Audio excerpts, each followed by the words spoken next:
Chapter 10. When Lupus Regina left with that twisted smile on her face, Ines felt a little anxious, but brushed it off. She's been watching Nina curiously for a while now. Is she interested in that one? No, I think I'd remember if any of their settings included an attraction to the same sex. But then again, I can't rule out Peroncino's influence anywhere. Your teamwork is very good, Ines said, choosing to break the brief quiet when he held out his bowl for another helping. Nfia chose to help him, accepting the bowl and ladling more stew into it. Thank you, but that's what happens when you work together for a long time. It isn't anything special. The Swords of Darkness have been at this for, about 4 years now. We've gotten very good at responding to one another's actions without looking, Peter said, praising his comrades and sending Ines's estimation of the young leader up another notch. Good, a leader should praise his subordinates before himself, Ines thought, and added, yes, that happens. I was with my comrades for many years, we were seamless, and it seemed we could overcome anything. Anything. The morose sense of loss hit him like lightning out of the sky as Nfia handed back the bowl. It slipped from Ines's nerveless fingers. The bowl fell to the dirt and the stew splattered over the grass. Forgive me. I seem to have lost my appetite. I'm going to go for a walk. When he was gone, Nfia turned to the others. What was that? He lost them, I'd say. Peter proposed. Yeah, definitely. They must have been close. I know that feeling all too well. Lucrut acknowledged. The dead have no more problems, it's only the living who suffer the loss. It's hard to imagine what kind of comrades could stand beside a man like that, but I would say that's the case. Diane added.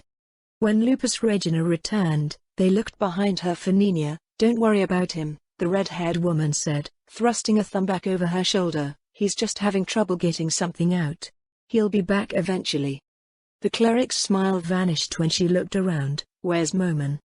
He said he was going for a walk. He mentioned his comrades and then Peter waved a hand in the direction to which Moman departed. Lupus Regina's face was serious, her lips tight shut. Yeah, they're gone. They've been gone a long time. I knew them very well, they were amazing. Now he's the only one of them left behind, and I make a pale substitute. Or no. You're amazing, Lupu. I'm sure he thinks so, otherwise you wouldn't be with him, Nfia insisted. Not just anyone could stand beside a man like that. The kid's right, you know, Brito insisted. If you weren't really useful, you wouldn't be there. No warrior worth their salt keeps anyone by their side that they can't rely on. I won't say I know what his old comrades were like, but you know, he's got you at his side right now, and that has to be so for a good reason. They look beautiful screaming. Lupus Regina thought to herself. Nina, the pervert, and the rest of them, I could get used to this, but oh how wonderfully they'd scream for me. Her smile of pleasure was assumed to be at their praise, as she imagined their warm, open expressions twisted into terror and fear. It was so enjoyable that Lupus Regina felt like she might lose control and climax in bliss at just the thought. But she was a battle-maid before all else, and kept it clamped down enough to rise and say, I'm going to find Moman, he shouldn't be alone now. Of course. Sympathy passed to her through the tone of their words, and soon Lupu was out of view. So do you think they're lovers? Lucrut asked when the party was by itself again. Is that always where your mind has to go? Britta asked with exasperation. Yes, Lucrut said with a smirk. Besides, it makes sense, doesn't it? Look at her, what man wouldn't? And the usual rules aside, a pair doesn't have that problem, especially when they're both crazy strong. I actually agree with our resident pervert, Diane said and rubbed his chin in thought. Women are naturally drawn to strong men, it's just a fact of life, and he's probably on par with the warrior captain. Nfia gasped. Wait, really? And you think women will just, you know, be interested in him on that alone? Probably. Peter answered. Think about it, what else matters but strength? You can't expect anything else to matter when that is the difference between survival and death. BB, but what if, you know, what if there's someone else who likes her and, well he's, and she's, and they're really close and, Nfia stammered, and began to blush under Lucrut's perverted grin. Oh, so you're worried he might steal a girl you're interested in? Is that it, Mr. Bear? Lucrut swept a hand back through his hair and Nfia didn't even try to deny it. Well, work hard. If you give up, it's all over, Diane said in the deep voice of a man who had seen it all before. Oh, give the kid a break. Britta groaned, "Pack of brutish idiots with their lower brains in their pants." The woman of the group said and marched over to Nfia. She crouched in front of the blushing young man and put her hands on his shoulders. "Listen here, if you want her, you better say something. They're wrong about strength always being enough, but one thing that's enough for a definite no is cowardice. If you don't have enough guts to tell her you like her, or love her, you'll watch her fall into someone else's arms one day and that'll be that. Our plump little druid isn't wrong about that. If you stop at dreams, you'll die alone in reality."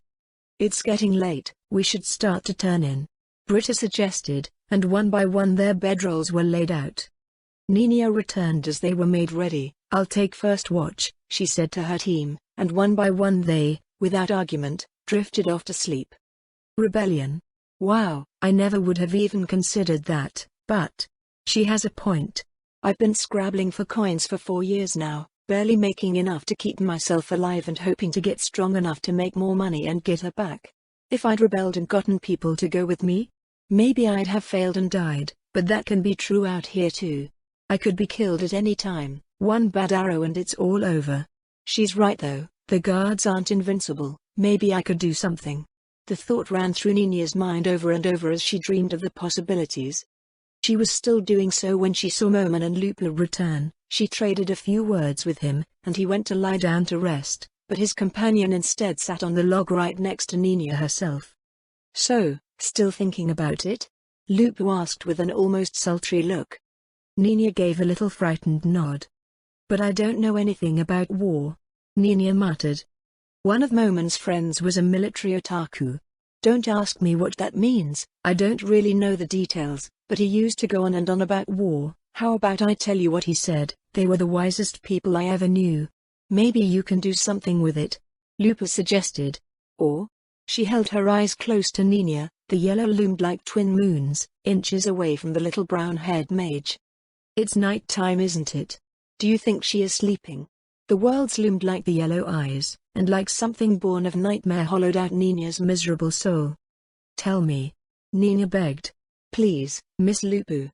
"One time while I was with them," he started reciting this book from memory. It began like this: "The art of war is of vital importance to the state." And so time passed as Lupus Regina recited what she remembered, and a world of unlooked-for information was opened in the mind of the little mage.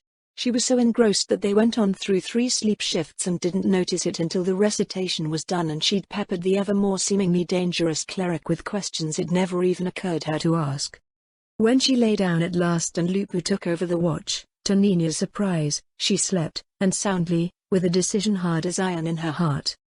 Heinz lay awake longer than the others realized, first troubled by his longing for his absent friends, but also filled with a collector's curiosity.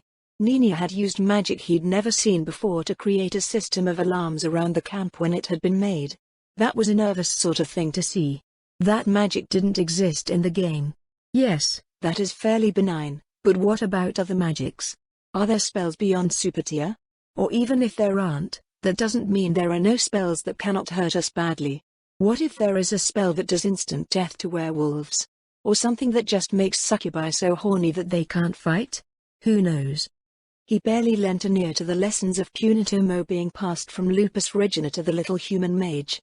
Heinz had problems of his own, but also the beginnings of a solution. "Those goblins and ogres gave me some exp, not a lot, but it's definitely true that I can gain it. I can gain exp from summoned monsters, and from living beings here, and I get more from the more powerful ones. A single ogre was worth 10 times a single goblin." The question of what humans were worth was an open one. But one thing he noticed. One of those goblins must have been more powerful than the others, because it gave me double what the other goblins did. That means the more powerful the member of the species, the more XP I can gain from killing them. If that holds true for every species, then I can start grinding again and build up to the new cap quickly. However, what it doesn't tell me is about the caps of others. However, there are some people considered expendable who will take great risks and whose lives have wildly different values to Nazarick. While he thought this, he candidly admitted that it was partially fear-based. Something to counterbalance the others if they give in to their settings when the truth comes out. I doubt they can reach Guardian strength, but what if I can grind them safely in the arena with controlled monster summons? It's a worthwhile experiment at least. He yawned as the plan took shape, and drifted off to an uneasy but optimistic sleep. The next day they were up and on the way. It didn't take long to reach the great forest of Top. "Gather what you need, I'm going into the forest. Lupu, come with me." The others were gathered around assisting Fia and keeping watch when Moman and Lupu began to fade into the green amidst the trees. "All right, Mr. Moman, please be careful and call for us if you need help," Peter said with some amiable concern in his voice.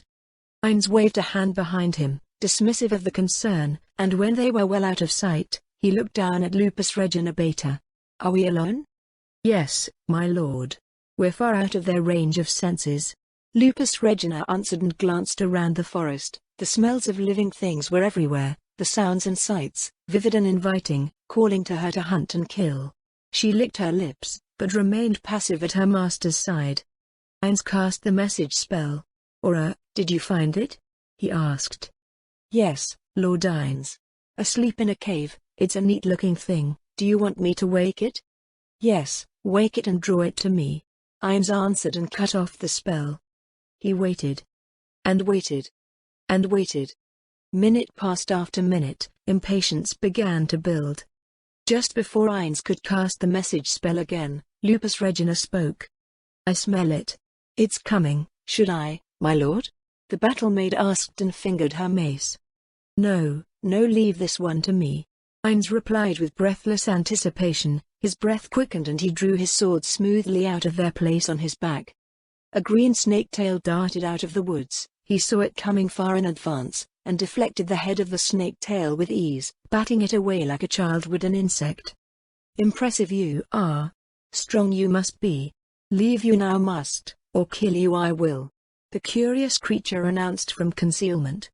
"A brave thing to say when you're hiding out of sight. Submit to me, and I will spare your life. I'll let you be a pet to one of my children," Heinz offered, and the snake tail rose into view, shaking with anger. "A pet not I am, dead, you are. A battle for our lives begins. Survive, only one of us can," the voice said, and charged into view. Heinz dodged with ease, raised up his sword, spun underhand, brought the sword up, and then brought it down just behind the head of the monster, easily avoiding its claws and teeth, and it fell at his feet with a spraying of blood. The head separated from its body, the life began to go out of its eyes almost immediately. It seemed to understand that it was dying, but without lungs to propel air, it could no longer speak. Its mouth moved, but made no noise. Red stained the ground, and the tail behind it fell limp and lifeless behind it. "A hamster monster?" Heinz asked when he looked down at the beast. The claws and teeth were sharp enough for sure. The fur was soft to the touch, but when he pressed, he felt a thick hide beneath. The tail was indeed that of a snake, the head gone lifeless along with the rest of it. Black eyes stared at him from the front and the back alike, accusingly as if he were guilty of something. "How much XP did I get? Let's see." Heinz wondered and focused on his stats. 20 times that of the strongest ogre. But still not very much. I'm still a long way from level 101. But, with this, I should be able to rank up and get more advanced jobs very quickly. I need money for Nazarick of course, but more than that, I need more power. I want to see where this new level cap goes. Lupus Regina, take the head, we'll rejoin the others. Heinz ordered, and with a contented grin, she nodded in acknowledgement. What about the rest of it, my lord? It'd be a shame to waste the body. Heinz brought his onyx-colored armored hand up to the chin of his helmet. You're right. Call for Aura, have it taken back to Nazarick, and let Demiurge have it for his experiments. We must learn all we can about the life forms of this world if we're to prosper in it. At once, my lord. Lupus Regina replied, sending the message while they walked back toward the others, holding the oversized hamster head in hand like the trophy that it was. Chapter 11.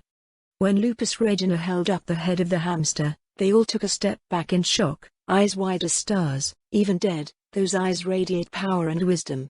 How could you ever kill such a beast? They exclaimed. I used my sword until it stopped moving. Heinz answered the question with a dry tone. As fights went, it had been frankly disappointing, but they detected none of that disappointment. Amazing. Nina and Britta replied together, and with slow, sometimes flinching motions of their hands, they reached out to touch the fur of the head. The wise king of the forest has taken down Orichalcum ranked teams before, few survive their encounters with him. To think you two alone could kill him, Dine said with breathless wonder. Nah, I didn't do anything. Moman killed it, I just stood by in case he needed me. It was easy for him, Lupus said proudly of her partner, her chin raised as if daring them to deny her claim. Nobody did. Amazing. You're amazing. The praise came from multiple quarters as the others clustered around the head of the beast to take turns touching it, unperturbed by the blood that still dripped from the beheading with a bit of spine still dangled down. Nfia appeared a bit green at the sight, and declined to handle the head, but he wasn't short on praise either. Or with curiosity. Peter, Britta, Mr. Moman, if it's alright, could we stay another day in Kani when we get there? I'd like to study the fur and see if I can apply it to any potions. I'll pay you all extra for your time of course. Nfia practically pleaded. Ines quickly called up his salaryman experience and rattled off conditions. It's fine by me, as long as you compensate us for the extra supplies we use as well, and any expenses we incur while there. And of course pay for the materials and let me benefit from anything you develop by studying the fur. Were you a merchant at some point? Peter half joked, only for Ines to laugh at him. Yes. You might say that. Ines answered, and the laughter stopped. Yes, of course, that's all fair, Mr. Moman. How about the rest of you? Nfia pressed the rest of his companions. Yeah, sure, why not? Britta added, to be honest, I've been thinking about giving up on adventuring anyway, and I'd like to check the village out. It's getting harder to find teams, and if this has taught me anything, it's that I'll never reach the top, not with a peak that high to head towards. She pointed up toward Moman's head and looked up at him. You're amazing. Fine by me, an extra night in the village won't be a problem. It'll even be nice to relax for once. Peter answered for the rest of his team, who nodded along with him. The trip toward Kani village was uneventful with warm sun, fresh air, and thanks to a little preservation magic from Mr. Bear, the head didn't stink up the journey. All in all, it was just a pleasant stroll, right up until it came into view when they reached the top of the dusty road that went up the hill overlooking the village. There wasn't a wall here before. What happened here? Nfia looked down on the village, saw a series of burned-up homes, toppled timbers, and the charred remnants of places where people once lived and slept. An attack? Then how is it still here? You won't find out from the top of the hill, Mr. Bear. We'll have to go down there and ask, Lupus Regina said with flat-out sarcasm. Right, Mr. Moman, could you take the lead? You know, just in case. The young alchemist asked, and without criticism, Ines did just that. There are goblins ahead, should we kill them, Moman? Lupus Regina asked. No, Lupu, you smell humans down there too, don't you? Ines asked, and she gave a slow nod. Humans, but no fear. They're probably not hostile, Lupus said to the group, sounding almost disappointed. Then we go forward, but no sudden movements. Peter instructed, and the wagon rolled forward. The goblins sprang up to their feet with barely a rustle among the high grass, arrows nocked and drawn, ready to shoot. Wait. I'm here to trade, yelled Nefria. Someone go get the boss, nobody get arrow happy, we don't want to fight. Especially not against that big guy there. The largest of the goblins ordered the rest of them. A moment later Ryan saw her, the familiar face of the girl he'd rescued before he was turned back into a human. Nfia, she shouted when she saw him and clapped her hands together just below her mouth. Everybody relax. He's a friend. And the tension passed away to nothing. Demiurge stopped at the door as soon as he heard moaning sounds. This is Lord Ines's room. Who would be? He stopped that line of thought and simply opened the door. Beneath the sheets a shapely form writhed and undulated, clinging to something. He reached up and pushed his glasses against his crystalline eyes. Albedo. What are you doing? Demiurge let out a weary sigh as the nude succubus pushed herself up and rested on her hands. I'm putting my scent here, so that it will be the first thing he experiences when our Lord returns. She had a fanatical smile on her face and her wide yellow eyes bored into the solid crystal of his own. Yes, I see. But don't you have things you should be doing? We must live up to our Lord's expectations after all. And he is undead. It isn't as if he needs sleep. Demiurge pointed out as reasonably as he could to the disturbing sight in front of him. Of course. Why, this is only one of my duties. Right, Lord Ines? Albedo grinned down at what she clutched, and for a moment Demiurge was forced to do a double take at the skeletal visage that greeted him when she raised it up. The likeness was flawless. It was indeed Lord Ines. On a pillow. "Is that a body pillow?" he asked. His sense of exasperation growing, he kept his pulse even despite the mild annoyance on display. "Yes, of course. I've had lots of practice sewing. I've made enough clothing for children both male and female up to the age of 5, but I don't know what to do if they have no gender." Albedo pouted a little, distressed when she looked down at the pillow's face. She touched it reverentially as if it were the Lord himself. "To think, the one who stayed, abandoned everything to be with us. I must give him many children, and all happiness. It's the very least we weak guardians, we servants, can do," Albedo said when she traced her fingers over the skeletal jaw. "I do agree, but if the twins are any indication, the Supreme Beings had no issue with boys in girls' clothes and vice versa. Therefore, it seems unlikely that a genderless child would require anything unique." Demiurge answered, annoyance replaced with sympathy for her desires, since he shared them himself. "Thank you for the insight, Demiurge, that is a relief." She reached up and touched her breast, exhaling deeply with relief over the answer to the question that had troubled her so. "Speaking of serving him, what have you to report?" Her voice became professional, as one would expect of the guardian overseer. "I've established a small facility, a farm you might say, where we can use human stock for experiments of all kinds. My loyalty experiments have been telling. That is to say, humans have little of it." Demiurge's disgust was palpable not only in his tone, but in the way he tensely held his hands behind his back. Disloyalty was the worst of sins for those created to be loyal, and it heightened his hatred for the human captives even further from where it had been when everything began. "Oh, how have you been doing this?" Albedo's brilliant mind began concocting all manner of possible scenarios, but before she'd gotten through 3 of them in her head, Demiurge explained. "After our conversation the other day, I snatched up some humans from village survivors, just some places that had already been raided and destroyed, that way nobody would miss them. I then separated them by family. After that, I took children from one and put them with another and so on. After a short while, I informed each group that the ones who had their children had started abusing the ones placed in their care. The result was that each group started abusing the children given to them as revenge. I continued to come up with ever more elaborate things, and then broke them down into hierarchies and let them decide the punishment since the abusers had broken the rules." He broke into a very broad grin. "Of course they settled on various mutilations, and I had each one of them watch as it was done to one another. By sunset, these neighbors that had once been friendly with each other, were eating each other's roasted bodies simply to torture their companions with the knowledge. In less than a day, loyalty was ruined. Those pathetic wretches," Demiurge spat with both amusement and contempt. "Interestingly, the magic experiments showed that we could feed the prisoners indefinitely just by feeding them their own severed limbs and healing them. As long as the limbs were consumed first, the nutrition remained." "I see. That is useful, very useful," Albedo acknowledged with obvious pleasure. "Are you going to show Lord Ines what you've done when he returns? Dirty the Supreme One's feet in a place like that?" Demiurge shook his head. "No, I'll keep Lord Ines informed of everything of course, but the foul stench of human waste and such low company is beneath his notice. Though perhaps if he would like a tour, maybe he could improve my work. I suppose I'll just have to bring it up to him and ask what he'd like to do." "That would be for the best," Albedo replied with patient understanding. "Our Lord is far, far beyond us. Surely he can offer insights we can't even imagine. Now if you will excuse me, this will take a little longer." She sighed and pulled the blanket over her skin again. She was already writhing in the bed before Demiurge even left the room. Clementine ground her teeth. "Everybody dies so easily," she groused to Khajiit.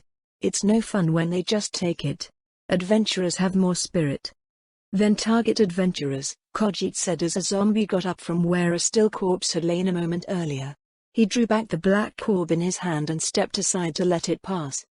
Clementine spread her arms and watched the zombie lumber away. Yeah. Listen Khajiit, I'm getting bored. I've gone by their place 3 times so far and the brat still isn't there. What if I grab the granny instead? She's a 3rd-tier caster. You might lose," the old man pointed out, to which Clementine cackled. "I'm Clementine, I've stepped into the realm of heroes.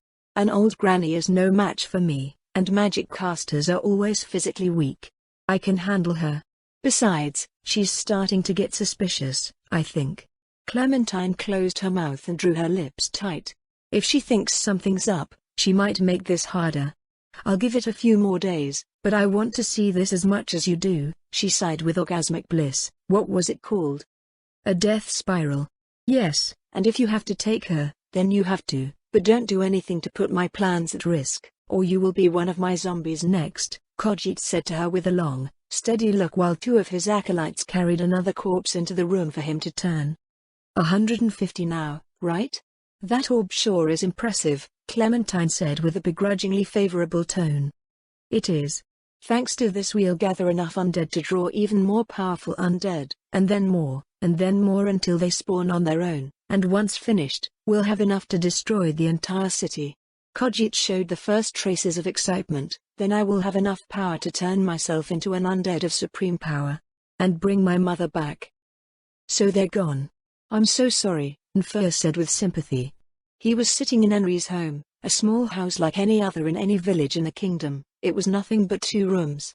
A bedroom shared by her parents, her sister, and herself. And the kitchen, living, and dining area all combined into one that had no real furnishings to speak of other than a single crude, rough table that would give you splinters if you weren't careful. They were fine people, they shouldn't have died that way, Nfur said and took Henry's hand in his. The warmth of her hand and the life flowing beneath was a comfort when he hung his head. Idiot, you don't have a right to mourn them like they were your parents instead of hers. He cursed himself, but she didn't seem to mind. Thank you.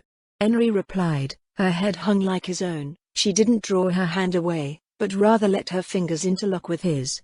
At least they were avenged. That magic caster, Ainzul Gaon, killed nearly all of them. Though I heard his companion, Albedo, killed almost as many herself when they tried to kill the warrior captain.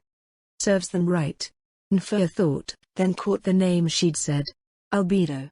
Albedo, didn't I? Yes, I passed Lupu and Moman in the alley. Lupu mentioned that name. It could have been coincidence, but he wondered. It tickled his brain. Was it? We're very grateful to them both. The magic caster, Ainz, even gave me a red potion to heal the wound that the knight gave me. I should have died, but instead I was healed instantly. Henry stopped talking when she saw the open mouth of her friend. What? Red? A red potion? Are you sure? Nfur stammered. Henry touched a finger to her cheek and looked up and away while she brought back the memory. The warmth of the sun shone through the window and caught her long vibrant blonde hair. For a moment Nfur forgot all of his curiosity and suspicion, and just lost himself in the sweet vision of the flower of youth. I love you. I'll take care of you and Nemu and we'll be a family and... The words hung on his tongue and would not leap past his lips. Yes, definitely red. I thought it was blood and it was scary, but it was a healing potion. She answered him. If he hadn't come, we'd all be dead. Bastards. He gritted his teeth. Kingdom nobles are so utterly worthless, they're trash, complete trash. They don't care what happens to anyone as long as they can drink and eat and laze about doing nothing. He kept his anger suppressed as best he could, feeling Henry's sadness return through the trembling of her hand in his. She wiped her tears. My sister is with me still, I can't lose myself in sadness forever, and we'll get by. We still have our home, our farm, and wonderful friends like you. Henry gave him a weak, fragile smile. He felt his heart both grow and break at once at the words, and he wanted to say more. His aching heart was racing through the wound she'd unknowingly given him. I have a good life as a herbalist, I make plenty of money, I can be more. I can. If you. It would be easy to look after Nemu, or even more children. The promise of a family in his dreams was so tantalizingly close. She was looking at him with those wide, beautiful blue eyes. I love you, you could live with me, everything will be safe there. Infi? She asked haltingly, using her favorite pet name for him, and the courage in his heart died. Anything you need, I'll help you, he said as he failed to close the gap between his wish to speak and his will to do so. You're the best friend a woman could ask for, Henry said, and brought him in for an embrace. He returned the hug she gave him, breathing in the scent of her clean hair and enjoying a warmth he feared he'd never have the wish to ask for more of. When the moment passed, he forced himself to another subject. So, about those goblins? Henry finally smiled. Those came from a magic item the sorcerer who saved us gave to me. The Horn of the Goblins something. They follow my orders and are completely loyal. They've been a big help rebuilding the village. They're why we have an actual wall now. Her enthusiasm for the one who saved her stoked a bitter jealousy inside Nfea that shared space with his gratitude to the man, and yet more importantly, she mentioned using it shortly after he left, which had been a fair while ago, relative to how long summons lasted. Yet they were still here. Summons were not normally permanent. The more questions he asked about the item and the magic caster, the more he had to ask. So he used lightning magic. That's at least third tier, Nfea said, and his suspicion that there either could simply be two people named Albedo, or they both knew the same person increased. Yes, that's right. Terrific warriors typically associate with each other like master craftsmen do. It would make perfect sense. Is third tier good? Henry asked innocently. To which Nfea could only chuckle. It's better than me. I can only use second, and Granny can only use third. Anything higher requires talent. But since he had such a powerful item, maybe he can use as high as fifth tier. That's the realm of heroes and the limit for humans other than Fluda Paradine. Nfea acknowledged. His manly competitive spirit was somewhat annoyed that the mysterious Ainz had not only saved the woman he loved, but was so much more powerful as well. Wait, could this Ainz have been Lupu? She's a cleric, but also crazy strong, and clerics usually keep healing potions for when their mana runs out. It was an absurd thought. Utterly absurd. What if she's a magic caster from another country and Mr. Moman was her escort? That would make sense, and she had him asking all those questions for her so she could learn the magic of another country without sounding ignorant. Strange, but not impossible. One powerful person was amazing, two powerful people together were heroic, three was beyond unlikely. Four, all in the same general area, all at once, without being a team? No way. Something stinks worse than my alchemy shop on brewing day. Nfea stood up slowly. Excuse me, I'll be back soon. They are definitely the goblins from the Horn of the Goblin General that I gave to the girl. Henry, I think her name was. Ainz realized after watching how the goblins behaved. They were stronger, larger, better equipped, and definitely higher level than the scrawny malnourished ones Ainz and the Swords of Darkness defeated in the previous encounter. One of those goblins stood in front of a line of villagers who were drawing bows. He was giving them instructions, and though they were following them imperfectly, they were following them. The creaking of wooden bows bending to human will was followed by the noise of their twang as they loosed their arrows at straw targets. They're not bad. Ainz acknowledged. They're not, Moman? Lupus Regina asked from where they stood overlooking the site. For reasons not clear to her, her master had chosen to visit the graves of the villagers he hadn't saved before, and this gave him a perfect view of the practice of the living. No, not really. They're not warriors, but look at them.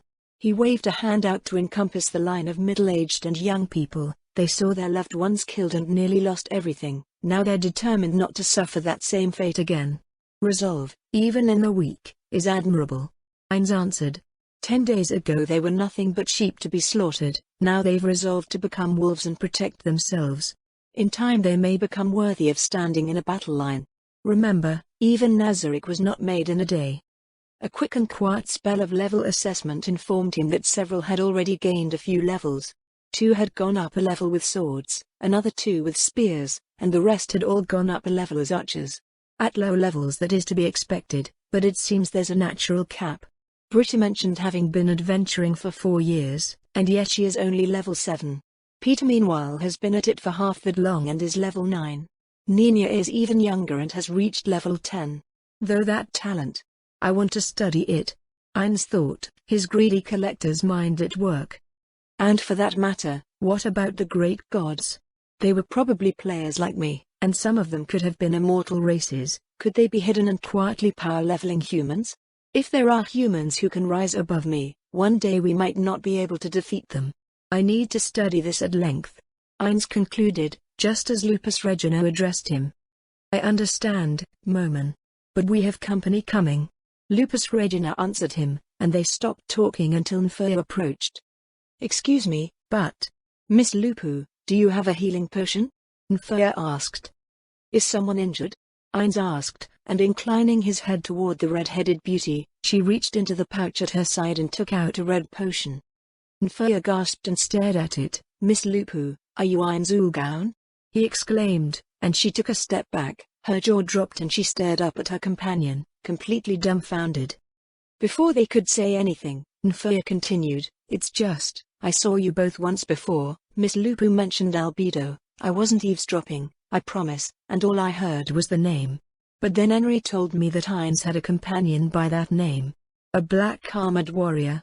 So, Mr. Moman, would that make you, albedo?" Hines's jaw fell as far open as Lupus Regina's jaw at the profound misunderstanding that had just occurred. He almost didn't know what to say, and so, he laughed. "Deep and rich, I see." He only heard of albedo as a black-clad warrior. Henry never actually saw her, so now he sees me. Lupus Regina is a caster, so. It all made a twisted sort of sense if you misunderstood things a certain way, so he answered, "You caught us." "Yes, she is Hines, and my name is albedo. What you heard before was us discussing the names we'll use in this country.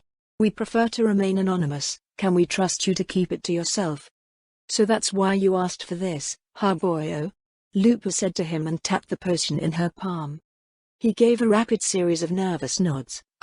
Yes, of course. It was just too impossible to think of there being four powerful people all in the same area and not having anything to do with each other. Either they'd be on the same side or rivals, so. "Please forgive me," Nfia said and suddenly bowed. "You saved the woman I love and escorted me here, and I've gone and pried too much, but also. That potion, even knowing what I know, all I can think of is how much I want to make it," Nfia exclaimed. Lupus Regina caught the feel of the eyes of her master on her. Curiously, without his undead nature, he was easier to read, especially now that she understood his transformation. "I see, well I guess it's fine." She shrugged, "But giving up secrets like this isn't something I'd ever just do, you know. But if you'd work for me, that's another thing." "Work for you?" Nfia asked. "But I have a shop and you could just buy whenever you like from Granny and me." "If you've got a gold mine, do you let just anybody work it?" Lupus Regina asked. "Besides, think about it, this village is really grateful to me for saving it, so obviously you'd work here. Who else lives here, virgin boy?" He blushed. "You mean, I'd be close to the woman I love?" "Right, I swear you stank more of lust when she came into view than any 10 men fresh from whorehouses." Lupu crinkled her nose and Nfia blushed a deep crimson. "She has to be a virgin too or she'd have noticed, but that won't last long if you go wandering off. Maybe you're better hung than the pervert, but I'll bet it can't reach all the way here from Erantal." Lupus Regina's hammering of the young man kept him blushing and off-kilter. "There's other men who are here, and she's at the ripe age, isn't she? Just lost her folks. A farm is a lot to manage, and I swear I saw a few men watching her rear when she walked by. Work for me, set up here, and you'll get a chance at the girl. Or don't, they've got whorehouses in Erantal, maybe that'll be enough for you, eh?" Lupu's wolfish grin wore him down. "I'll have to talk to Granny about it, but she's been looking at retiring. If I throw the promise of making a new potion into the mix, I'm sure she'll be okay with me moving here." Nfia replied, "It's still a lot to take in. I guess I should call you Miss Lupu. But thank you for saving the woman I love." "It's nothing." Lupu waved her hand away, dismissing his gratitude. "It's easy for people like Moman and I, and it was kinda fun." Nfia bowed deeply again. "Still, thank you. Your secret is safe, and I'm your man, both of you, forever, for what you did to help my Henry. Go get her, tiger, before someone else does," Lupu said and pointed toward the village again, and he jogged away after slipping the red potion she'd offered into his pouch. As soon as they were gone, Lupu bowed her head. "I screwed up, master. Will my life be enough to make up for it?" Her hand turned and a sharp claw stronger than adamantite was pressed to her own throat, but to her surprise, Lord Hines was laughing again. His armor clinked with the force of his shaking laughter. "It's fine, Lupus Regina, it's fine." He didn't find out the truth, even if he was a little closer to it than comfortable. "But still, be more careful. We're safer now, besides, who knows how he might have reacted if he'd learned that Moman was Hines.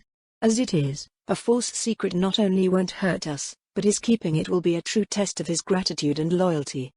"Yes, master," Lupus Regina replied, and her red-furred hand became normal again. Chapter 12.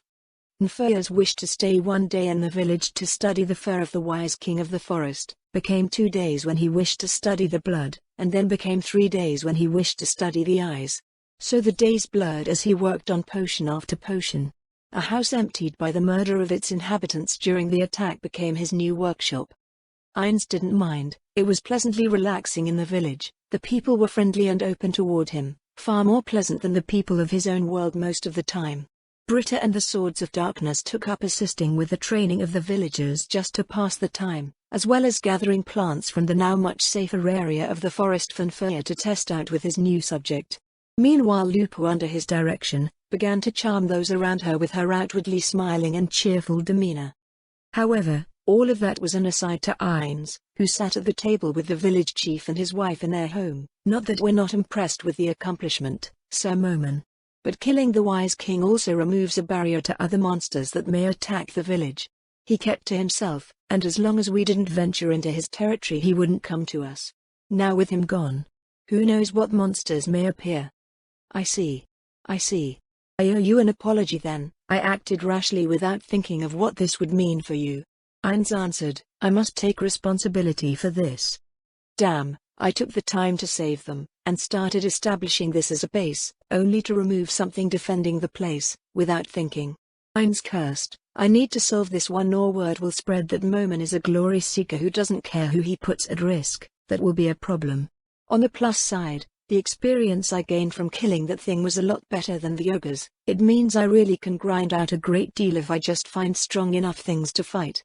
It was a mixed blessing of a thought process for Ainz, who waited while the wrinkled faces of husband and wife looked at one another with uncertainty. Are you offering to stay and protect us, Sir Moman? We don't have much. And what we have, we've been saving to give as a gift to Lord Ainz as a show of gratitude when he returns. We're a poor place, we can feed you of course but not much more. We can't possibly pay you to stay here just waiting for danger. What if I were to make this place my base of operations? Moman said to them with a sudden flash of inspiration. The pair shot their eyes to him. Sir Moman, I don't understand. The old mare stammered out. Most adventurers stay at the inn to look for partners. I don't need another partner. Your village has empty homes. It also has plenty of space. Give me one of the homes, and when I'm not adventuring, I will reside here. In addition, I'll check the forest and deal with any monsters that appear there. That should be good enough, right? But, Sir Moman, there were 2 other monsters of great power in the forest, and when they learn the wise king has died, they'll surely come to investigate. The old mare shuddered. Would you really fight them both? Of course. They wouldn't pose a threat if they considered the wise king to be their rival. Ainz replied. So, others, I'll have to check them out as well, who knows what might be done with them. And Nferya is very excited about what he's found he can do with the wise king's body parts. I wonder if we can harvest it again and again through resurrection. But that might be a bit cruel, it was an intelligent beast. But if we make it quick, is there really a problem? If you say so, of course we must accept. But you must at least also let us provide you with food, and accept at least some coin from us for your efforts when you stay with us. Once we've paid Master Gown back at least. The old woman insisted and stretched out her aged hand to cover the mailed one Ainz had allowed to rest on the table. She can't be much past her 30s, but looks much older. This place is hard on the body, clearly. Ainz concluded, but that sympathy was buried under a wave of satisfaction as he completely acquired a village as his home base and eliminated the concern about where to stay. Unlike his undead body, this one needed rest. Plus, I can keep an eye on Nferya. An added bonus. Ainz considered, and then replied, yes, that would be acceptable. The hand covering his, slowly unfolded its fingers into his palm and raised his hand up into a handshake. Her husband did the same and the bargain was struck. Then just like that, Ainz had a second home, he only needed to pick which one. I'm bored Kajai, so bored. Clementine groused for what had to be the 100th time. She dragged her fingers down her cheeks. I killed 2 information brokers and nobody knows where that brat went. Maybe if you didn't kill them, you might have better luck, Khajiit said while rubbing his chin and tapping his staff on the stone. The rest are bound to go into hiding if a few of them disappear. Rats always scatter when one of them is killed. A twisted smile came over Clementine's face. I know, but I like killing. No, I'm in love with killing. She clutched her stiletto in her left hand a moment later and licked a bit of dried blood from the tip. I need it. I can't feel any kind of pleasure without it, so of course I killed them. Her wild wide eyes narrowed and she winked her left eye when she said, "Sorry if it's so annoying, Kajai, but you knew what you were getting into from the beginning." "The price I pay, eh? Everything has a price. Well, if the boy hasn't come back and you don't know where he is, ask someone certain to know," Khajiit suggested, and for a moment Clementine looked at him in confusion. "His grandmother, she will know if nobody else does," Khajiit pointed out. "It is a minor risk, and she is unimportant in the grand scheme of things. She's a third-tier magic caster, but if you catch her off her guard, we might finally make some progress." "I didn't want to do that, but I can't wait forever either." "You're the best, Kajai," Clementine said and took off at a dead run out of their place in the underground crypt. "What a troublesome personality," Khajiit muttered and waved his gnarled wooden staff out toward the disciples waiting off to one side. They took his meaning, and brought in the next corpse. This one was reduced almost to bones and it took all 4 disciples just to keep it in one piece when they carried it to the small altar at which Khajiit worked. Clementine made it back to Irantal with ease. Her tremendous acrobatic skill made it easy to avoid the crude, even pathetic guards meant to protect the city from threats. She was completely unseen and unheard, shadow to shadow, alley to alley. Under the cover of a spring night she barely made a splash on the little puddles she encountered along the way. Then she made it. The shop was famous to say the least, and to some degree that fame was its own form of security. Nobody wanted to mess with third-tier magic casters. Even Khajiit's own Zoranan found that the best policy was to avoid a needless fight. But the ex-Black Scripture Clementine was not nobody.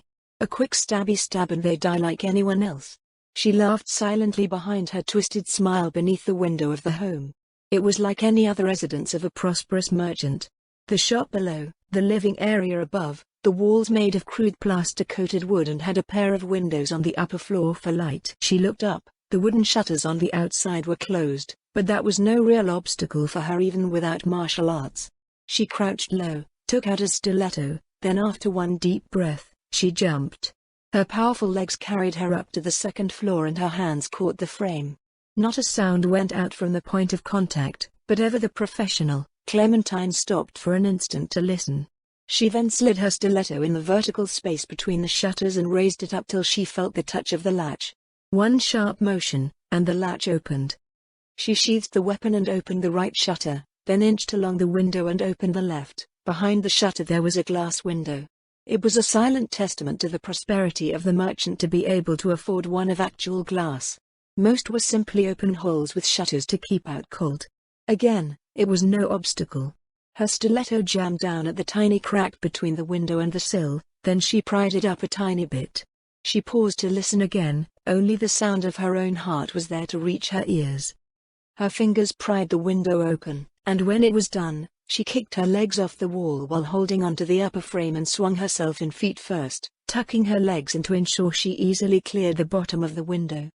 Clementine landed quiet as a cat on the floor, and crept toward a nearby room. The faint sound of an old woman snoring reached her ear, and that smile became even more twisted. She drew from her sheath a stiletto enchanted with mind control, and reached for the handle. The door and its handle were obviously quite old, smooth cut and polished, but the handle was wrought iron and had bits of rust here and there where alchemical ingredients had touched and eroded it over years. There was no evidence of a lock, not that it would have done any good even if the old woman had won. No matter how skilled the magic caster, if they're asleep and have no skill in detecting the unknown, they might as well be a baby. Clementine mentally mocked the woman who slept in bed in front of her. She could see that the famous Lizzie Bear was a small woman, barely up to Clementine's chest if she'd been allowed to wake up. Even in the dark, the stiletto-armed woman could tell that her target had short white hair, and a massive wrinkled skin around a broad nose. The old woman tossed and turned beneath an expensive blanket. The room was the definition of simple, a desk, an end table with a candle next to the plain bed, but it was obvious she'd spent serious money on the comfort of the place she slept. The thick mattress might even have been enchanted, but the blanket itself was at least very thick and made of very soft bear fur. Hatred welled up in Clementine. old hate for the comforts of others. It made it even easier and more pleasurable when she stood at the old woman's side. Clementine raised the stiletto up over one hand, then brought it down when the aged grandmother rolled toward the predator again. Lizzie's blue eyes flew open when pain ripped through her body from the point in her shoulder where the stiletto pierced. It was only a mere moment though. One moment of pain, confusion, and understanding, and then Lizzie Beer's mind belonged to Clementine. "You seem to be injured, are you all right?"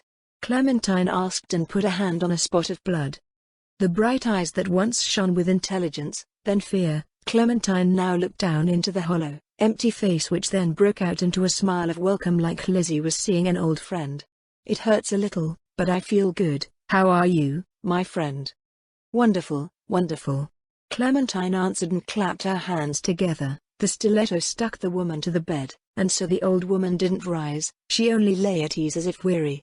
"I was just looking for your grandson, but it seems he's nowhere to be found. I was hoping he would play with me and Kajai. Can you tell me where he is or when he'll be back, pretty please, for sweet little old me?" She pouted down at the old woman, and was met with an aged cackle. Lizzie, as it turned out, was the talkative sort when mind-controlled, as some tended to be. It was rare, but when it happened, Clementine noticed it was always with magic casters. So it was no real surprise when Lizzie Bear answered at length in a sing-song kind of voice. "Oh, my grandson loves to play with his friends. Of course I'll help you. He's such a good boy, best boy, even." He went out to gather herbs with a small team of adventurers. They took the long way around and were going to stop in Carney Village to do some trading. The old woman's smile became quite knowing. "He's sweet on a girl there. I'll just bet you he's sticking around there to flirt with her.